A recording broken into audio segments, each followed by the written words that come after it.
Why don't you wait a little while and I'll get you some more buttons to push. I'm Dr. Rich Bradley. I'm the medical director of the emergency center at Memorial Hermann Hospital. Push this button.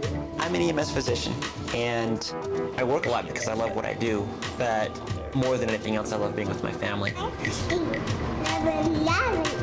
You did push the number 11. That's great. That gives me some internal conflict, trying to decide where to spend my time. I hate it when everybody's pagers go off. Complaining of nausea and headaches, a teenage girl collapsed twice in her bedroom. Got a lady who came in with had a couple seizures, and she's going to need a CAT scan of her brain. 15-year-old Shakia Hostin was rushed to the ER with unexplained seizures. She's about 5 millimeters bilateral with people who have a seizure disorder or epilepsy seize all the time. Yeah. But since she had her first seizure ever, we have to worry about whether she has a brain tumor or bleeding in her brain. Okay, eyes are 1, eyes are 2, verbal is 1. Because she's seizing and she's thrashing around, we're going to have to intubate her and paralyze her temporarily with medication so we can get a good CAT scan of her brain. Okay, let's see for Charlotte. That's good. We're getting ready to intubate her. Okay, you got a set of 96. All right. On the right, good. Breath sounds. On the right, good, and on the left, good. Let's see how fast we can get her over there. She's going to go to the CAT scanner, and we'll see if she has any lesions in her brain. She had her first seizure ever, which always concerns us. So until we know for sure, we always treat these cases like time is absolutely, it's our enemy. Are you ready for Mom to come in real quick? Sure. Okay. 15-year-old Shakia Hostin's seizures have subsided, but their cause remains a mystery. Dr. Bradley finds Shakia's mother. Hi, Miss Austin? Yeah. Dr. Bradley, how are you? How you doing? I'm nervous. That's okay. But my son, I talked to my son, he was there this morning. He said she had told him that her head was hurting, and so she just passed out and hit her head. We got a CAT scan of her brain, and that doesn't show any bleeding. It doesn't show any signs of a brain tumor, although it's not 100% steady. Right now is a good chance that you want to come in and see her real quick. Yeah. She's completely asleep, but that's because of the medicine we gave her. Okay. Okay. She's just... Okay. You can hold her hand if you want. You know why I'm swollen up? Like What's swollen up? her stomach, because Her stomach is bigger than it usually is? it's never that big. When did it start swelling? My neighbor said it just started swelling up when she started having seizures. It was swelling up. How long do you think it's been this big? It wasn't like that last night. She had a tumor, but never that That's big. big. What do you think? You feel better? I think I feel better now that we're talking about it. We're going to check right now, ma'am, for her tummy. She's pregnant. Oh, Lord Jesus. Want to hear the baby's heart? Oh, Lord have mercy. We'll give her some hydralazine for her pressure. Yeah. Oh, Lord have You mercy. okay? Because I sure don't know how this happened. I know. Fetal heart tone's 150. Honestly, I don't know how this happened because I'm always at home. Are you sure? Well, we'll double check. She's in but CPC. I hear you heard the heartbeat. What we think happened is called eclampsia, and that's toxemia of pregnancy, and it causes the blood pressure to get very, very high, and eventually causes them to have seizures, and that goes along with her having a headache, and sometimes they complain of stomach pain too. My son said she was throwing up this morning. Said she was sick. But believe me, I'm really shocked because I'm trying to put dates and time together on when this could have happened. Can we get the lights down a little bit? We need to get the obstetricians to assume care, to assess the mom and assess the baby. Mom, do you want to take a look at the baby? Here looks like the baby's head right here. And so it's showing that she's pregnant. That's the baby's head. That's the baby's head right How far do you think she did? there. We think by exam she's at least 6 to 7 months. Oh, Lord. Eclampsia is a true emergency. I felt a little bad that we hadn't identified it the moment she rolled in the door. But then again, I'm usually kind of hard on myself. This is an emergency, but it's too early to tell what's going to happen. Shakia Hostin's toxic pregnancy is poisoning her own body. They have the fetal heart monitor on the baby right now.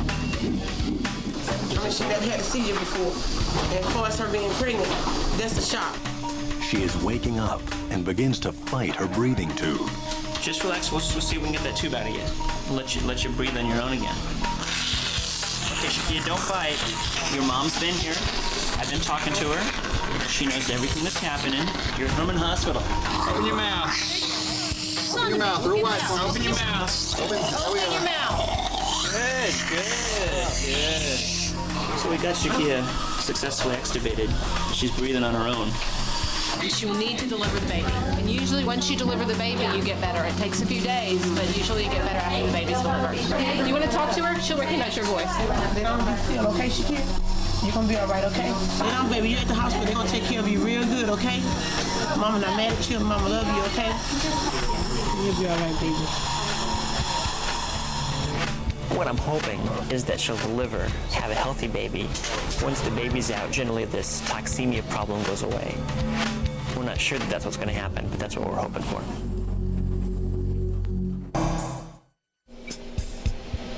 I always knew I wanted to be an emergency physician. Even while I was in medical school, I worked as a paramedic for several years. I feel like that helped keep me sane.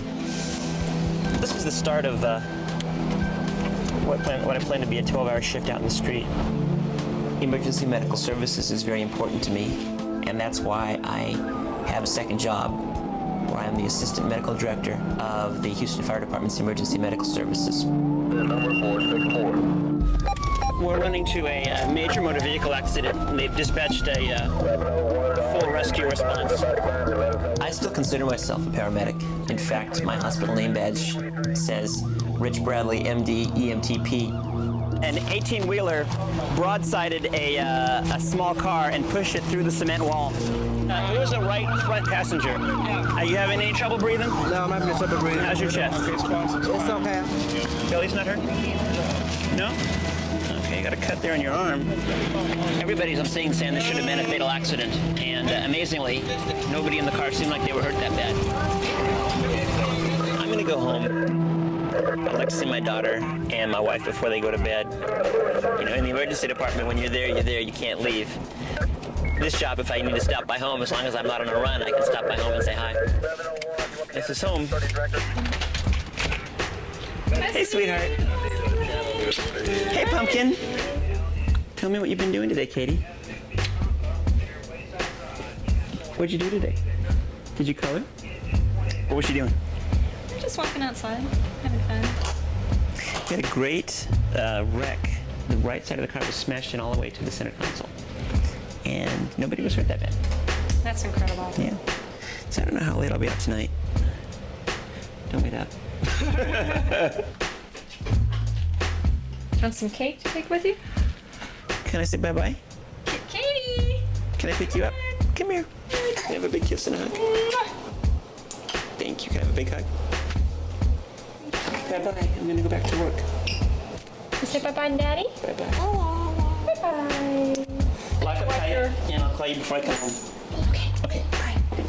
Okay. It's great seeing my family. I'm going to log myself off. Last shift of the month.